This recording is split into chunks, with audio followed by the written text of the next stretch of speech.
Assalamualaikum warahmatullahi wabarakatuh. Kembali lagi bersama Ustazah Fidah Hanifah dalam pelajaran Tahsin dan Tahfidz Al-Quran. Hari ini, mari kita sama-sama belajar tentang materi pengantar ilmu tajwid Al-Quran. Sebelumnya, mengapa ya ketika membaca Al-Quran itu harus menggunakan tajwid? Nah, seperti yang kita ketahui bersama, bahwasanya ketika Allah Subhanahu wa Ta'ala menurunkan Al-Quran melalui malaikat Jibril, bacaan Al-Quran itu disampaikan dengan tajwid. Lalu Rasulullah pun mengajarkan kepada para sahabatnya dengan tajwid. Begitu seterusnya, sehingga seseorang yang membaca Al-Quran tidak boleh terlepas padanya dari kaidah-kaidah tajwid. Itu jugalah yang menjadi keistimewaan Al-Quran, bahwasanya Al-Quran itu tidak hanya dijaga dari segi rasem atau tulisannya, namun juga bacaannya. Selanjutnya, Allah Subhanahu wa Ta'ala memberikan pahala kepada orang yang membaca Al-Quran itu tiap satu huruf, satu pahala. Maka alangkah ruginya kita ketika salah dalam mengucapkan huruf-hurufnya.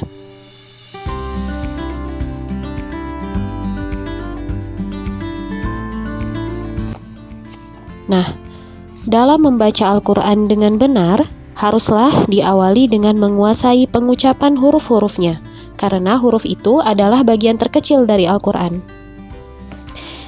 Selamatnya lidah kita dalam pengucapan huruf-huruf Al-Quran, yaitu ketika kita bisa memberikan hak-hak sebuah huruf dan mengucapkan huruf sesuai dengan timbangannya. Ya, kita bisa lihat di sini mengenai penguasaan pengucapan huruf atau salamatun nutqi bil hurufi. Paling tidak ada 3 elemen yang harus dikuasai. Yang pertama, yaitu tentang hak huruf.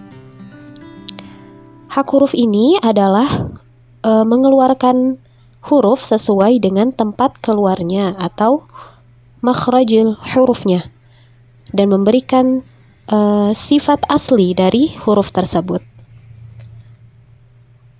Elemen yang kedua yaitu mustahak huruf.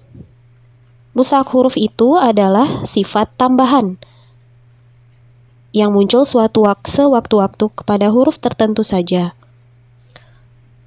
Misalnya sifat tafkhim atau tebal, kemudian sifat isti'la, sifat qalqalah, sifat izhar, ikhfa, dan sebagainya. Dan yang terakhir, elemen yang terakhir yaitu timbangan huruf atau mizanul huruf. Ini berkaitan dengan seimbangnya huruf tersebut ketika diucapkan, baik saat dia berharokat, sukun, tasydid, dan lain sebagainya. Nah, untuk memudahkan kita dalam mempelajari ilmu tajwid ini, seorang ulama, yakni Imam Ibnu Al-Jazari, dalam pembukaan kitabnya yang berjudul Manzumah Al-Jazariyah, telah dibuatlah mabadi atau dasar-dasar ilmu tajwid. Sebetulnya setiap ilmu itu ada mabadi ilmunya. Dan mabadi ilmu tajwid itu ada 10. Dituangkan oleh beliau dalam bentuk syair yang berbunyi, Inna mabadi kulli fannin asyrah. Sesungguhnya dasar dari setiap cabang ilmu itu ada 10. Al-haddu wal mawdu'u thumma thamrah, yaitu batasan atau definisi, tema, kemudian manfaat. Wa fadluhu wa nisbatun wal wadi', keutamaannya, penisbatan ilmu, dan peletak dasarnya. Walismul istimdadu hukmus syari', nama ilmu, sumber pengambilan hukum syariat. Masailuhu wal ba'du bil ba'di iktafa, pembahasan-pembahasan dan yang di antara satu dengan yang lainnya itu telah mencukupi. Wa man daral jami'a jazaz syarafa, barang siapa menguasai seluruhnya maka akan mendapat kemuliaan. Nah, ke-10 mabadi ilmu tajwid itu insya Allah akan kita bahas satu persatu. Yang pertama tentang definisi. Definisi ilmu tajwid. Kita sering sekali mendengar kata tajwid. Bahkan dalam pembahasan awal tadi telah disebutkan beberapa kali kata tajwid. Tapi kita mungkin masih belum tahu makna sebenarnya dari kata tajwid. Nah, tajwid ini adalah bentuk masdar dari kata jawwada yujawwidu. Itu kata dasarnya, artinya itu adalah sama dengan hassana yuhassinu, tahsinan, yang berarti menjadikan baik atau bagus, atau juga mempercantik, memperindah. Secara istilah, ilmu tajwid adalah ilmu yang berfungsi untuk mengenal pengucapan huruf-huruf Arab dengan benar. Dalam hal ini adalah huruf-huruf Al-Quran, yakni dengan mengenal makhraj, sifat dzatiyah, sifat asli atau sifat alami dalam setiap huruf, dan sifat aradhiyah, yaitu sifat yang muncul karena adanya sifat dzatiyah atau sifat tambahan, serta hukum-hukum yang muncul dari sifat-sifat tersebut. Yang kedua, tema. Tema yang dibahas dalam ilmu tajwid adalah tentang cara membaca Al-Quran yang baik dan benar. Yang ketiga, manfaat. Manfaat mempelajari ilmu tajwid, yakni menjadikan kita mampu menjaga lisan dari kesalahan ketika membaca Al-Quran. Yang keempat, keutamaan. Keutamaan mempelajari ilmu tajwid ini adalah sangat mulia karena ianya berkaitan dengan kalamullah atau kalamnya Allah. Selanjutnya, penisbatan.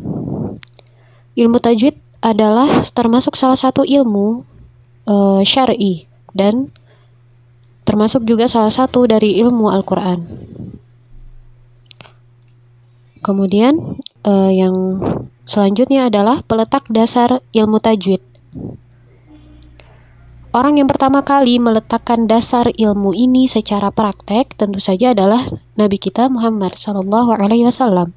Sedangkan kitab ilmu tajwid yang berbentuk kitab, buku, paling ringkas dan paling masyhur di kalangan para penuntut ilmu dan mudah untuk dipelajari adalah seperti yang sudah disebutkan di atas, yakni kitab karangan Imam Ibnu Al-Jazari, Manzumah Al-Muqaddimah Fima yajibu ala qarihi an ya'lamah, atau sederhananya adalah Manzumah Al-Jazariyah yang dikarang oleh Imam Al-Qurra Muhammad Ibnu Al-Jazari.